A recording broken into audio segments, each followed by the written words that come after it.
हाय दोस्तों, स्वागत है आपके अपने प्यारे से चैनल एक्सपर्ट ज्ञान में। बहुत दिनों से हम कोई वीडियो नहीं डाल पा रहे थे। कारण था कि सेहत बिल्कुल ख़राब था। इस स्थिति में हम नहीं थे कि हम वीडियो डाल सकें और आपको वीडियो के से कुछ ना कुछ जानकारी दे सकें। तो हम आए हैं, जो है 2 महीने के बाद लगभग ये वीडियो पड़ रहा है।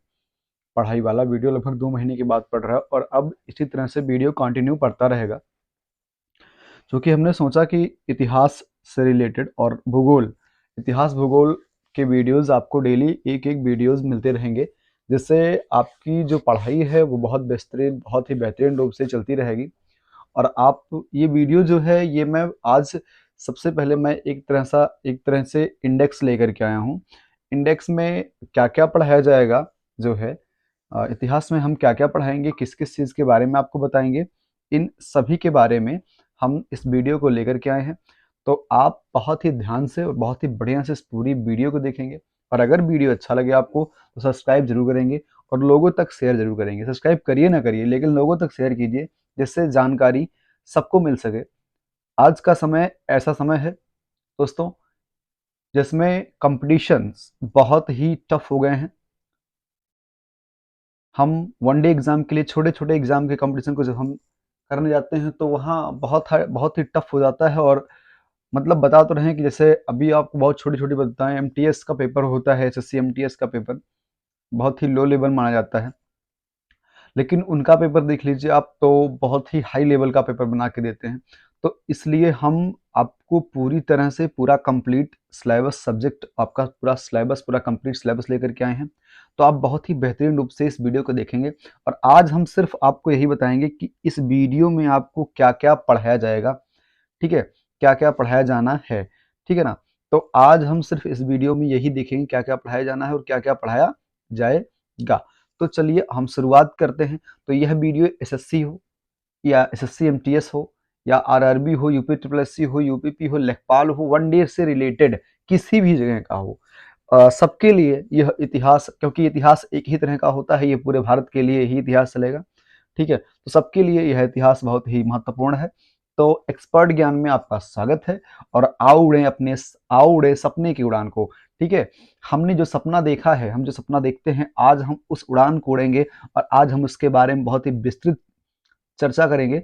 और पहले हम इंडेक्स के बारे में जान लेंगे कि हमें क्या पढ़ना है, ठीक है? पहले हम इंडेक्स के बारे में जान लेंगे कि हमें पढ़ना क्या है, ठीक है? तो चलिए हम शुरुआत करते हैं। सबसे पहले हम आपको बता दें, सबसे पहले शुरुआत करेंगे प्राचीन इतिहास का। तो प्राचीन इतिहास में, ठीक है, अगर हम प्राचीन इतिहास की बात कर लें तो प्राचीन इतिहास में प्रागैतिहासिक काल, सबसे पहले प्रागैतिहासिक काल पढ़ाया जाएगा आपको। प्रागैतिहासिक काल का मतलब होता है सबसे पहला जो मनुष्य, मतलब जहाँ तक इतिहास पहुँच सका, सबसे पहले जहाँ तक इतिहास जा सका, वहाँ तक का सबसे जो है कॉन्सेप्चुअल कॉन्सेप्ट है वो प्राचीन इतिहास में प्रागैतिहासिक काल में पड़ेगा। तो हम सबसे पहले प्रागैतिहासिक काल को पढ़ेंगे। उसके बाद हम ताम्र पाषाण युग को पढ़ेंगे। ताम्र पाषाण युग यानी कि तांबा और पत्थर का युग, ठीक है? तांबा और पत्थर के युग के बारे में हम उसके बाद पढ़ेंगे, तांबा और पत्थर का युग। उसके बाद में हम सिंधु सभ्यता यानी कि सिंधु घाटी सभ्यता के बारे में हम पढ़ेंगे। उसके बाद में हम सिंधु सभ्यता यानी कि सिंधु घाटी सभ्यता के बारे में पढ़ेंगे। अब सिंधु घाटी सभ्यता के बारे में हम क्या-क्या पढ़ेंगे, ये भी आपको बहुत ही विस्तार से हम बता दे रहे हैं। क्या-क्या पढ़ना है इसमें? सिंधु घाटी सभ्यता के प्रमुख स्थल, सिंधु घाटी सभ्यता की नगर योजना का वर्णन, सिंधु घाटी सभ्यता का आर्थिक जीवन, ठीक है? उसके बाद सिंधु घाटी सभ्यता शिल्प तथा उद्योग धंधे, ठीक है? तो इन सब चीज़ों के बारे में हम पढ़ेंगे, एक-एक टॉपिक लेंगे और एक-एक टॉपिक के बारे में हम बहुत ही बेहतरीन रूप से पढ़ाई शुरू करेंगे। अब आगे बढ़ते हैं हम। आगे क्या होता है? आगे है सिंधु घाटी सभ्यता का सामाजिक जीवन। सिंधु घाटी सभ्यता का सामाजिक जीवन, इसके बारे में हम पढ़ेंगे। सिंधु घाटी सभ्यता के सामाजिक जीवन के बारे में हम पढ़ेंगे, ठीक है? सिंधु घाटी सभ्यता का सामाजिक जीवन। उसके बाद हम पढ़ेंगे सिंधु घाटी सभ्यता का धार्मिक जीवन, यानी कि सिंधु घाटी सभ्यता में धार्मिक जीवन कैसा था, ठीक है? उसके बाद सामाजिक जीवन और धार्मिक जीवन के बाद सिंधु घाटी सभ्यता का पतन कैसे हुआ, इसके बारे में हम इसके अंतर्गत पढ़ेंगे, ठीक है? सिंधु घाटी सभ्यता का पतन कैसे हुआ इसके बारे में। और हाँ, ये पूरा वीडियो विधिवत चित्रित आपको बताया जाएगा। चित्र भी इसमें रहेगा और विधिवत चित्रित आपको यह पूरा वीडियो पढ़ाया जाएगा, बताया जाएगा। ठीक है, तो सिंधु घाटी सभ्यता का पतन हम पढ़ेंगे। उसके बाद हम आएंगे वैदिक सभ्यता पढ़ेंगे। उसके बाद हम वैदिक सभ्यता पढ़ेंगे, फिर हम जैन धर्म के बारे में पढ़ेंगे। ठीक है, उसके बाद हम बौद्ध धर्म के बारे में पढ़ेंगे, यानी कि जैन धर्म, बौद्ध धर्म। उसके बाद मगध साम्राज्य के बारे में पढ़ेंगे, यानी कि मगध साम्राज्य में क्या हुआ, कैसे हुआ, और मगध साम्राज्य का सबसे पहला शासक कौन था, सबसे अंत वाला शासक कौन था। और मगध साम्राज्य में, क्योंकि देखिए प्राचीन इतिहास से आपके 4-5 क्वेश्चन मिल जाते हैं आज के, क्योंकि आज का जो समय है प्राचीन इतिहास से सवाल क्वेश्चंस कम से कम 4-5-6 क्वेश्चंस आपको मिल जाते हैं, जिसको अगर हम, और ये नहीं है कि आपको मतलब ऊपर से ही मिल जाएगा, वन लाइनर में मिल जाएगा, नहीं, आजकल डीपली घुस के बहुत पढ़ाया जा रहा है, डीपली होके पढ़ाया जा रहा है, तो प्राचीन इतिहास से मिल जाएंगे। तो ये सारी वीडियोस आपको देखने पड़ेंगे। उसके बाद में हम मौर्य साम्राज्य के बारे में पढ़ेंगे। उसके बाद में हम मौर्योत्तर कालीन वंश के बारे में पढ़ेंगे। उसके बाद गुप्त वंश, यानी कि इसको गुप्त काल भी कहते हैं। उसके बाद में वर्धन या वर्धन वंश, यानी कि हर्षवर्धन के समय के बारे में पढ़ेंगे। इससे आगे फिर हम जब चलते हैं तो उससे आगे हमको किस किस चीज की पढ़ाई करनी है, हम आपको पूरा इंडेक्स दिखा देते हैं। उसके बाद हम विजयनगर साम्राज्य के बारे में पढ़ेंगे। किसके बारे में दोस्तों, विजयनगर साम्राज्य के बारे में हम पढ़ेंगे, विजयनगर साम्राज्य। फिर उसके बाद शुरू करते हैं दक्षिण भारत का इतिहास। दक्षिण भारत के इतिहास के बारे में हम जब पढ़ेंगे तो दक्षिण भारत के इतिहास में चेर वंश, चालुक्य वंश, यानी कि बादामी या वातापी के चालुक्य मुख्य शाखा के बारे में हम पढ़ेंगे। फिर हम पल्लव वंश के बारे में पढ़ेंगे, फिर राष्ट्रकूट वंश के बारे में पढ़ेंगे, चोल साम्राज्य के बारे में पढ़ेंगे, और कल्याणी के चालुक्य, पश्चिमी चालुक्य के बारे में पढ़ेंगे।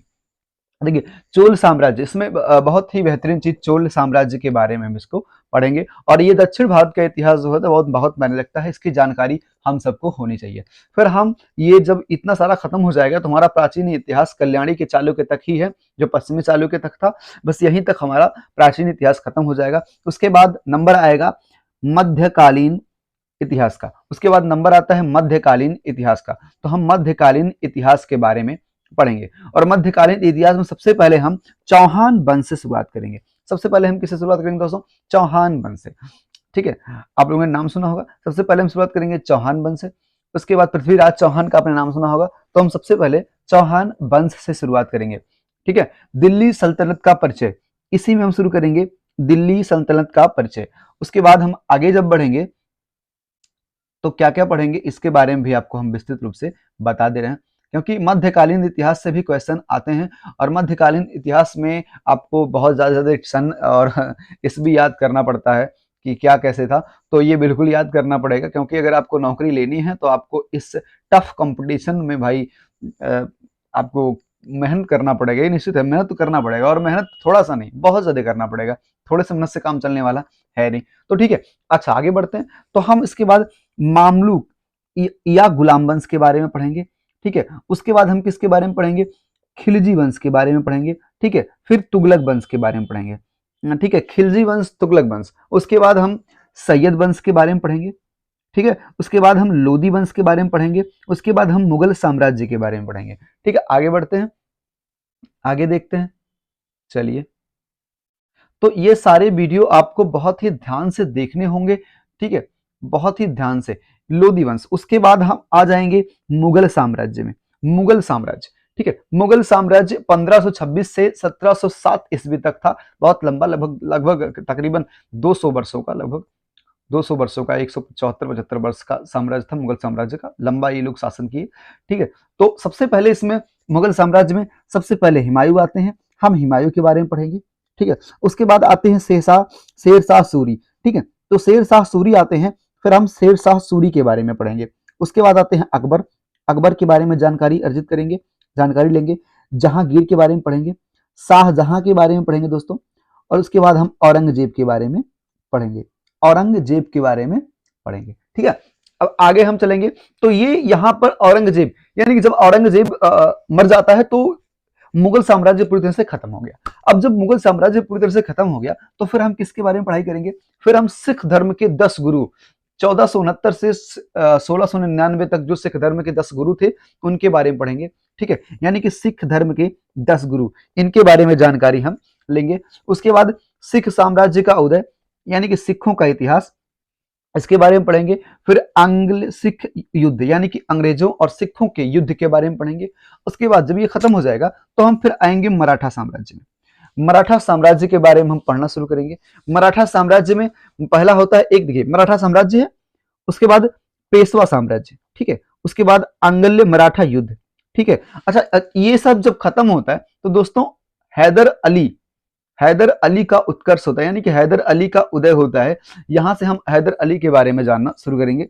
हैदर अली, और उसके बाद मैसूर का युद्ध, जो आपने देखा होगा, सुना होगा नाम, मैसूर का युद्ध। फिर हम मैसूर का युद्ध जो है पढ़ेंगे, यानी कि हैदर अली के बाद हम मैसूर के युद्ध के बारे में पढ़ेंगे, ठीक है। हैदर अली के बाद हम मैसूर के युद्ध के बारे में पढ़ेंगे। उसके बाद यहां तो हमारा मध्यकालीन भारत खत्म होता है। अब उसके बाद हमारा शुरुआत होता है आधुनिक भारत, यानी कि जब भारत में यूरोपीय कंपनियों का आगमन शुरू होता है, यही है हमारा आधुनिक भारत, ठीक है। तो हम यहाँ पर आधुनिक भारत के बारे में पढ़ेंगे, ठीक है। आधुनिक भारत में सबसे पहले क्या है, भारत में यूरोपीय कंपनियों का आगमन, ठीक है। सबसे पहले हम क्या पढ़ेंगे, भारत में यूरोपीय कंपनियों का आगमन। फिर हम पढ़ेंगे कर्नाटक का युद्ध, ठीक है। फिर हम पढ़ेंगे बंगाल का इतिहास, फिर प्लासी का युद्ध। फिर हम पढ़ेंगे दोस्तों प्लासी के युद्ध के उपरांत बंगाल की स्थिति क्या थी, इसके बारे में पढ़ेंगे। फिर हम पढ़ेंगे दोस्तों बक्सर का युद्ध। फिर हम पढ़ेंगे सहायक संधि, यानी कि सहायक संधि हुई जब से सारे युद्ध चलते रहे तो नुकसान होता देखा गया, तो उसमें सहायक संधि हुई, ठीक है। सहायक संधि के बारे में भी हम पढ़ेंगे, ठीक है।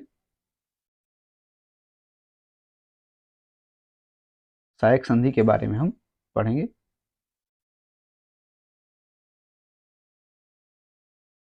उसके बाद हम सहायक संधि के बाद दोस्तों, एक मिनट, थोड़ा सा मिस्टेक है, वीडियो आज पढ़ रहा है बहुत दिनों के बाद, तो थोड़ा सा मिस्टेक है। और ये चलिए चलिए चलिए यहाँ कुछ चीज़ें समस्या हो गई हैं, जिसको हम इरेज कर देते हैं। तो इरेज कर दें थोड़ा सा।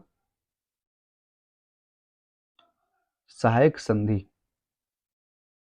तो जैसा कि अगर हमें कंपटीशन की तैयारी करनी है तो ये सारी चीज़ें, एक एक चीज़ों के बारे में पढ़ना बहुत ज़रूरी है।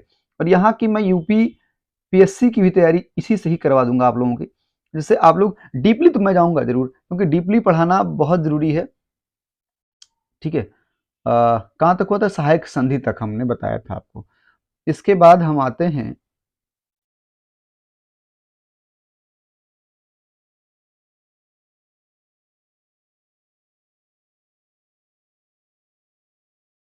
फिर हम व्यपगत सिद्धांत या लॉर्ड डलहौजी की राज्य हड़प नीति या गोद प्रथा निषेध की नीति के बारे में पढ़ेंगे दोस्तों, निषेध प्रथा नीति के बारे में पढ़ेंगे।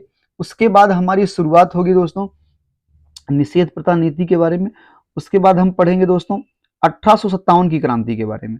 फिर हम पढ़ेंगे 1857 की क्रांति के बारे में। फिर हम पढ़ेंगे दोस्तों दक्कन विद्रोह के बारे में। यहाँ देखिएगा पॉइंटेड मैंने किया है और मैं उस पर हाईलाइट भी कर दे रहा हूँ, मार्क भी लगा दे रहा हूँ, दक्कन विद्रोह। फिर हम नील आंदोलन के बारे में पढ़ेंगे दोस्तों। फिर हम बिजोलिया किसान आंदोलन के बारे में पढ़ेंगे दोस्तों। उसके बाद अहमदाबाद बिल मिल मजदूर आंदोलन के बारे में पढ़ेंगे। फिर खिलाफत आंदोलन। उसके बाद जलियांवाला बाग हत्याकांड, 13 अप्रैल 1919 को ये हुआ था, तो जलियांवाला बाग हत्याकांड के बारे में हम पढ़ेंगे दोस्तों, ठीक है। उसके बाद में हम महात्मा गांधी जी की जीवनी एवं प्रमुख सत्याग्रह आंदोलनों का संक्षिप्त वर्णन पढ़ेंगे। उसके बाद हम भारत के गवर्नर जनरल तथा वायसराय के बारे में पढ़ेंगे, ठीक है। आगे बढ़ते हैं।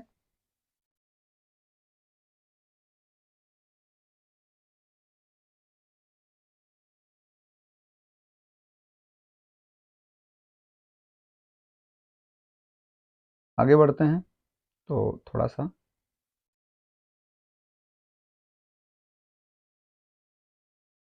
जस्ट ये समस्या थोड़ी सी आ रही है दोस्तों, ये समस्या मैं बहुत जल्द सही कर दूंगा, जिससे आपको समस्या नहीं होगा, ठीक है। पहले वीडियो आज कुछ समय बाद बन रहा है, तो समस्याएं आएंगी, ठीक है, समस्याएं आएंगी, तो इन समस्याओं को दूर किया जाएगा, पूरी तरह से हम इन समस्याओं को दूर करेंगे, ठीक है।